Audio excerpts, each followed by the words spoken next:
Hello and welcome. This is going to be a codex reading. So let's see what we learned in the Circle of Magi. And also being attacked by some cultists. Eusaurus the Dragon Slayer. In the company of monsters, he went down the empty wolf roads after the dragon, into the lands where the ice is like steel. Wolf roads, that's interesting kenning there. And if you're not familiar with kennings are, it's old Germanic Norse poetic element made by basically an extended metaphor. One of the common ones is, well, most common one I know, well, maybe not most common, but one of the ones I know is comparing a body to a house, and bones are like struts. So you can have a house bone would be a strut, and a body strut would be a bone. Then you can have, let's see, a strutted body being a house, and a bone house being a body. And there can be variety in them. There were a lot for like waterways. You can have Swan Road, a Whale Road.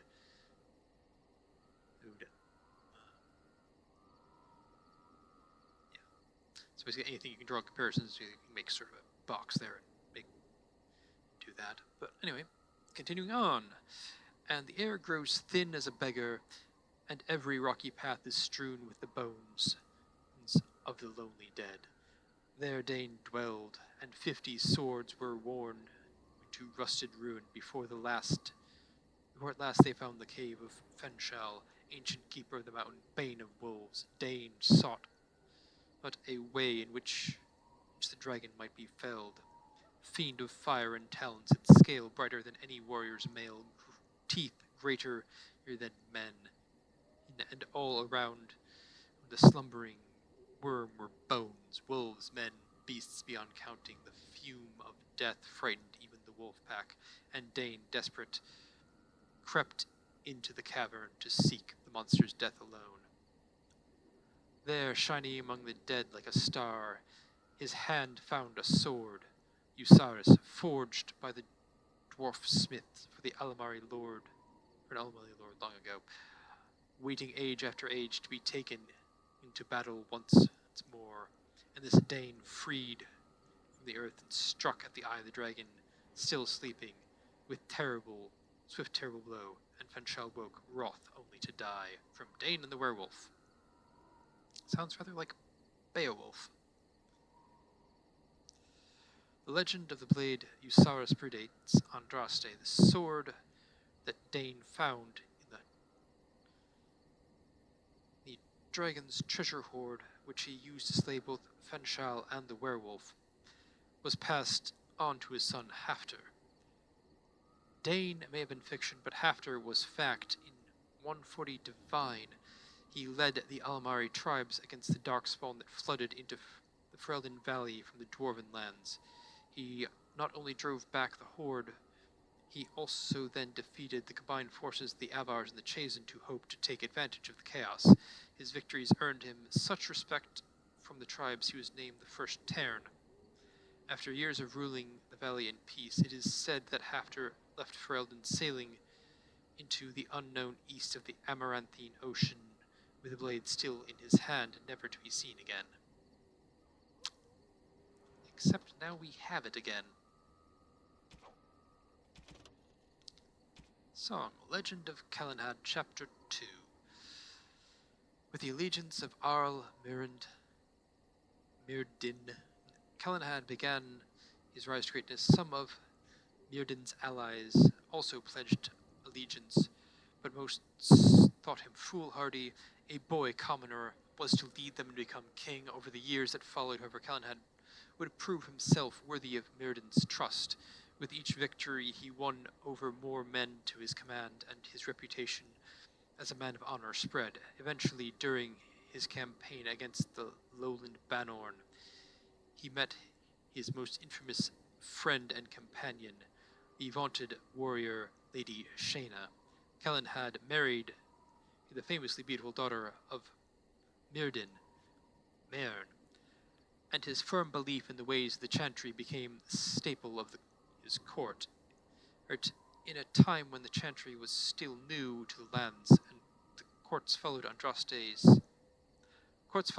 held the majority of the power in Ferelden, Calenhad began to solidify the nation as one in line with the other nations around it. This piety eventually won over to Calenhad and those faithful in Ferelden who had been waiting for such a leader.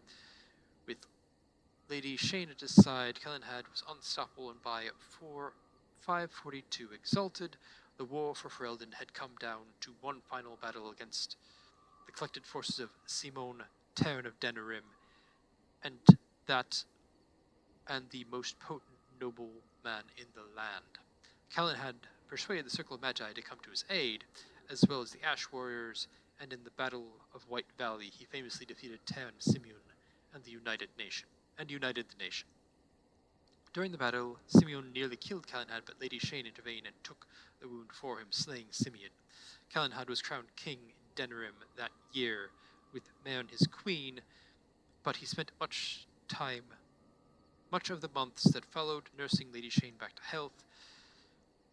King Calenhad's Ferelden was peaceful for a time, with the Chantry spreading quickly under the king's guidance. Everywhere the king and queen went, they were surrounded by cheering crowds. The common folk celebrated Calenhad as one of their own who had achieved the impossible, and trade opened up with many outside lands for the first time in Ferelden's existence. But, as with many golden ages, it was not to last. From the Legend of Calenhad by Brother Heron, Chantry Scribe 810 Blessed. I mean, just because they had tribes didn't necessarily mean they didn't have trade. It might not have been as voluminous, but... Alright, let's see. Black Vials.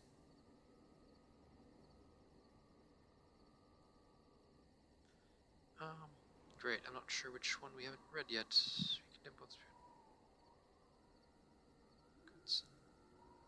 Okay, bind the first corpse walker. The dead no longer serve your whim, bound by your name, no mortal hand shall reach you. Kale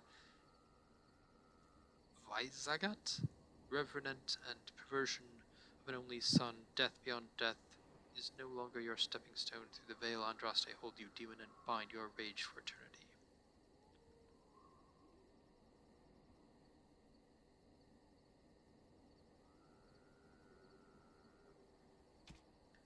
Circles within circles. Arguments between the various fraternities have become more frequent and heated. I have alerted the College of Magi in Cumberland that this needs to be addressed in the coming debates, but I fear relations with the Chantry may distract them. I am confident that I can appease the Aquitarians and the Loyalists, but the Libertarians are proving divisive. Are the Isolationists even interested in speaking? The threat of blight has actually served some good in unifying us under a common cause, but it does not bode well that at any given table in the Great Hall is likely to be ideologically weighted against its neighbor. We can be such a moody bunch staring over our tea. Excerpt from First Enchanter Irving's Notes on Unity. Notes of Arl Foreshadow. Books to pursue for future adventures. Lost Countenance, Ferelden, and the Prelentor Legion Phrasebook. Must not offend the potential landlords. Raising Spirits, Offspring, and the Fade. 2 terrible twos indeed. Forestfall, Truth and Legend in the Search for Alathan. Survivors, Poppycock. The origin of Thesis, knowing more than everyone without looking like a jackass. Never get time to read this. Maybe there's a stage play? Irving's mistake. I followed another apprentice through supposedly secret maneuvers today, exposed her tendency towards blood magic. The environment of the tower is such that certain modes of thought are encouraged, both for good and ill. The students Students think we toy with them. The truth is far more intricate and directed. Deviant traits must be exposed early, or the whole of the circle suffers. Uldred has been very helpful in identifying the markers to look for. His skills at misdirection are admirable. I dare say that the apprentices would be shocked at his ability to manipulate them. I must organize a retreat such that the other enchanters can benefit from his skills. Excerpt from the Journal of First Enchanter Irving. Yes, we can control them. It'll be fine, really. Extracurricular activities. I have the utmost sympathy for what happened to your charge, but it is beyond the Circle's ability to anticipate every obscure demise that an apprentice might face, especially involving methods outside the already extensive realm of magical study. We simply don't have the room for additional training facilities, and there are concerns about becoming too inclusive that I will not elaborate on. Your request is denied. First Enchanter Sinclair. If space is your excuse, I will surrender my quarters. If it is about money, I will hire the appropriate people. I will not graduate another student ignorant of weapons that any ditch dagger can shove into his ribs. We teach them to append ridiculous glamours on parade arms, but they don't know simple steel. This is criminal. Enchanter Bergen. Which, yeah, reasonable. I think there's a joke somewhere about the best way to stop a mage, given as they need their mouth and their hands to cast magic, is to sloppily make out with them.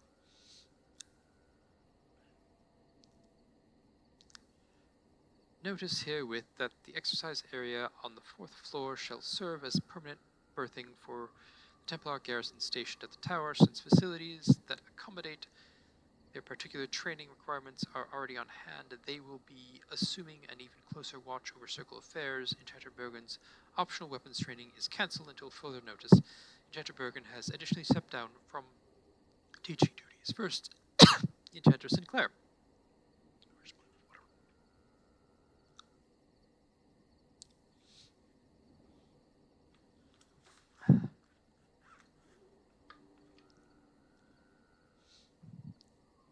Okay.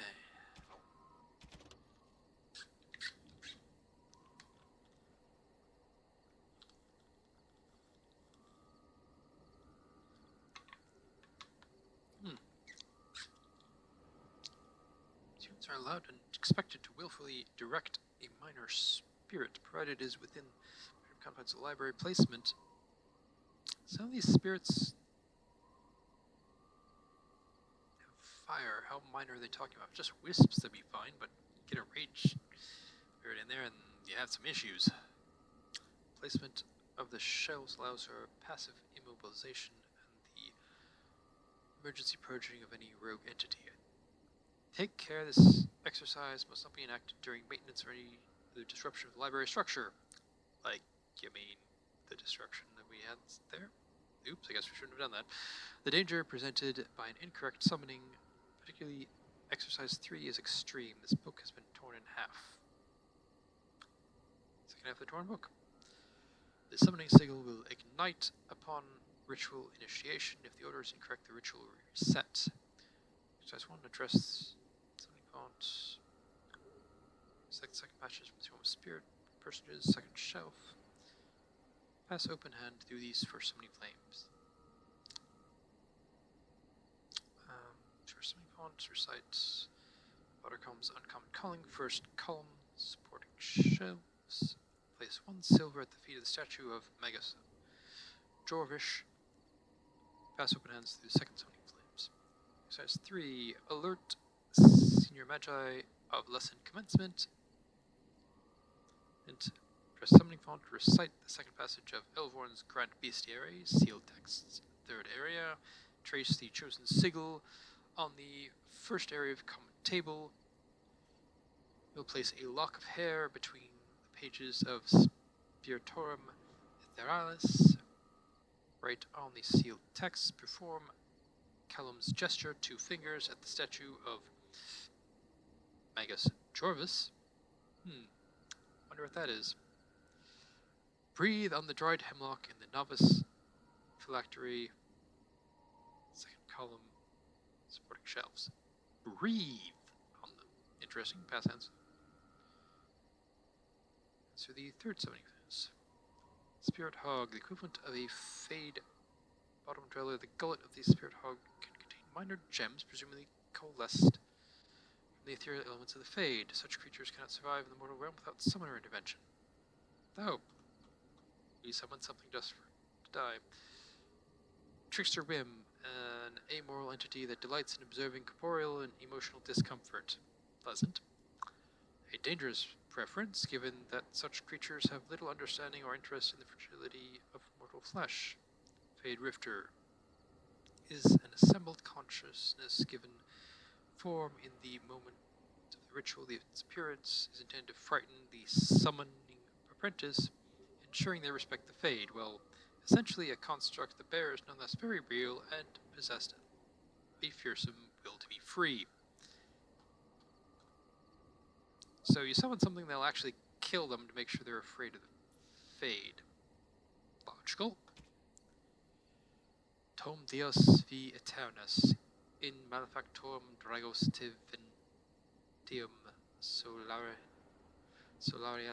ven Deus Taurus pratic ven contriva. Spake he the words and brought to life. Speak you the words, ascension. Answers lie in text legible, notes on page. Here I begin my study, knowing full well it will change the circle forever. Let history mark the date that this began, 929 Dragon, so that when the new calendars are put to paper, the date Fonst 00 is known with certainty. From the mouths of gods, finally, to the people through me, Enchanter Fonst. Doesn't think highly of himself, does he? That again? That again? 479 sufferance plus favors, immortality worth every coin. Words of creation, proof of the maker, no one must know until translations are complete. I will have first enchanter, ear of the king, kings. I will own kings, glory everlasting. Enchanter Modalt.